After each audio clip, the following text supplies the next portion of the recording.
नमस्कार दोस्तों, आज हम डिस्कस करने वाले हैं डॉक्ट्रिन ऑफ हारमोनियस कंस्ट्रक्शन। और मैं जुडिशियल डॉक्ट्रिन्स के एक सीरीज़ को शुरू करने जा रहा हूं। और लगभग 20 से 25 जुडिशियल डॉक्ट्रिन्स हैं जो कि सुप्रीम कोर्ट ने बताया है, जो कि हमारी जुडिशरी ने बताया है। हम सिर्फ यही जानते हैं कि एक ही दो डॉक्ट्रिन हम ऐसा समझते हैं, जैसे doctrine of basic structure etcetera. पर दोस्तों बहुत सारी डॉक्ट्रिन्स हैं और इन डॉक्ट्रिन्स को मैं 1 बाय 1 वीडियोज़ में बताने वाला हूँ। तो आप इस सीरीज़ को ज़रूर देखें और मुझे उम्मीद है कि आपको ये सीरीज़ बहुत पसंद आएगा। तो सबसे पहले हम बात करते हैं कि किस केस से डॉक्ट्रिन ऑफ हारमोनियस कंस्ट्रक्शन आया।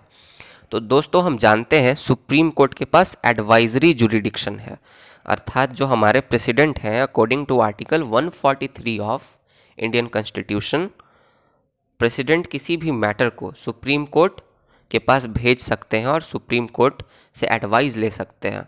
तो इसी का इस्तेमाल करते हुए प्रेसिडेंट हमारे जो हैं वो प्रेसिडेंशियल रेफरेंस का इस्तेमाल करते हैं और एडवाइस मांगते हैं सुप्रीम कोर्ट से on the Kerala education bill.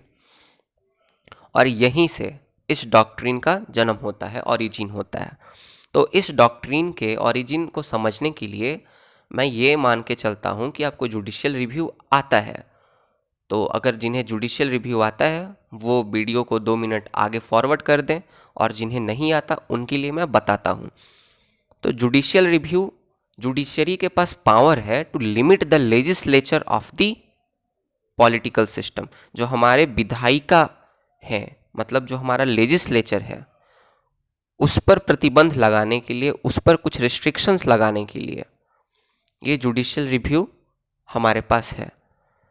देखिए, कोई भी कानून अगर हमारा पार्लियामेंट या कोई भी लेजिस्लेचर, स्टेट लेजिस्लेचर बनाता है और वह अगर कॉन्स्टिट्यूशन के खिलाफ है, अगर कॉन्स्टिट्यूशन के सिद्धांतों का विरोध करता है, तो ऐसे कानूनों को लेकर हम हाई कोर्ट या सुप्रीम कोर्ट में जा सकते हैं और जुडिशियल रिव्यू की अर्जी को दायर कर सकते हैं through a PIL, public interest litigation, that is जनहित याचिका।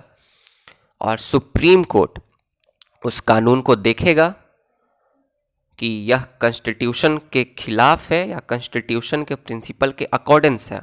अगर कॉन्स्टिट्यूशन के प्रिंसिपल के खिलाफ कोर्ट पाता है, सुप्रीम कोर्ट या हाई कोर्ट की ये कानून है, तो यह उस कानून को रद्द कर देगा, यह उस कानून को unconstitutional, invalid, null and void declare कर देगा।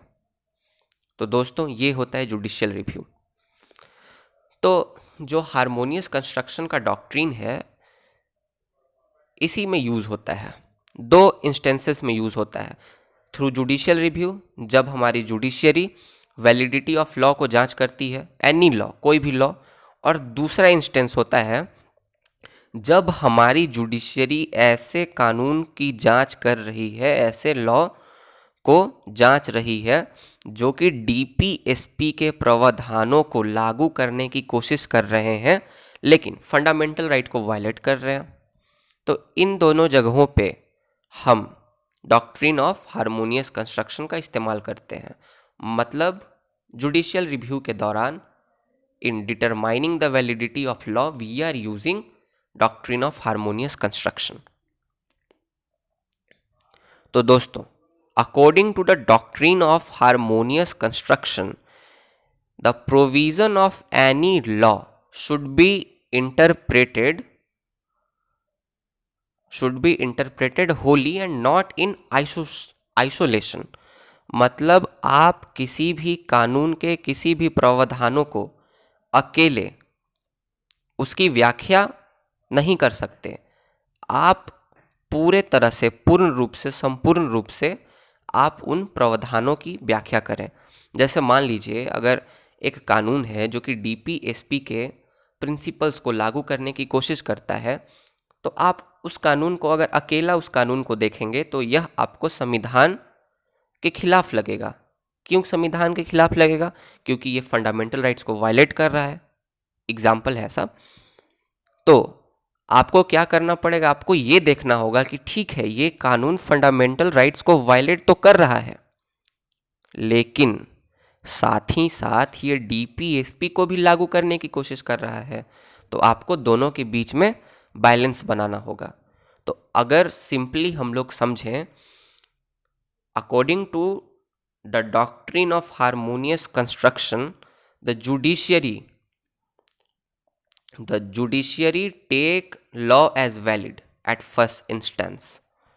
सॉरी, यहाँ इंस्टेंस का स्पेलिंग गलत है, आप इसे करेक्ट कर लीजिएगा। तो डॉक्ट्रिन ऑफ हार्मोनियस कंस्ट्रक्शन यही बोलता है कि जो जुडिशियरी है वह पहली बार कोई भी कानून को वैलिड ही मानेगी कि ये कॉन्स्टिट्यूशन के अकॉर्डेंस बना है, कॉन्स्टिट्यूशन के अकॉर्डिंग बनाया गया है, ये कॉन्स्टिट्यूशन के खिलाफ नहीं है। और पहले इसके पॉजिटिव साइड को देखने की कोशिश करेगी और पूरी कोशिश करेगी कि इस कानून को मैं इनवैलिड नहीं करूं। हार्मोनियस कंस्ट्रक्शन मतलब पीसफुल कंस्ट्रक्शन, मतलब डिस्ट्रक्शन नहीं होगा यहाँ। सबसे पहले जुडिशियरी यही कोशिश करेगी।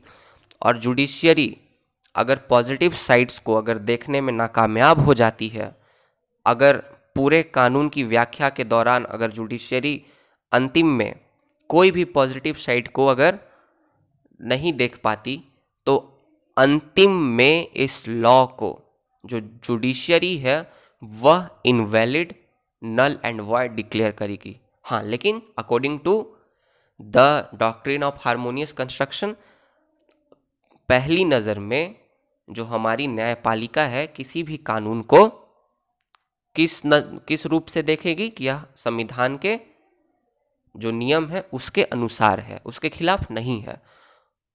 उसके पॉजिटिव साइड्स को देखने की कोशिश करेगी। और अगर पॉजिटिव साइड्स को नहीं देख पाती है, अगर उसमें बहुत ज़्यादा अगर नेगेटिव साइड अगर इंक्लूडेड है, तब उसे इनवैलिड डिक्लेयर करेगी। तो दोस्तों, यही था डॉक्ट्रिन ऑफ हार्मोनियस कंस्ट्रक्शन। मुझे उम्मीद है कि आपको ये वीडियो पसंद आया होगा। अगर आपको ये वीडियो अच्छा लगा तो मेरे चैनल को लाइक करें, सब्सक्राइब करें। और अगर आपको ये वीडियो अच्छा नहीं लगा तो इस वीडियो को डिसलाइक करें और मुझे कमेंट सेक्शन में जानने का मौका दें कि मैं कहाँ इम्प्रूव कर सकता हूँ।